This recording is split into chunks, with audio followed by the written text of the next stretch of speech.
அதில் வெறும் செந்நெல் ஓட கார்முகில் கண்டு சென்று புதிர் வெறும் கடலில் பாயும் கொள்கை போல் ஊழையத்தை மதிதனம் தடைத்த பெயர்கள் நிதிமிகள் படைத்தோர் கெய்வர் நிலையில்லாருக்கு ஏமாட்டாரேன். கையை மூடிக்கிட்டே இருக்கணும், இல்லைன்னு சொல்லக்கூடாதான்.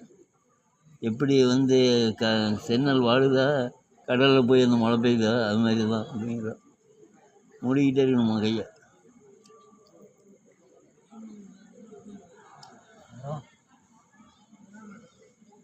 சொல்ல வேண்டியது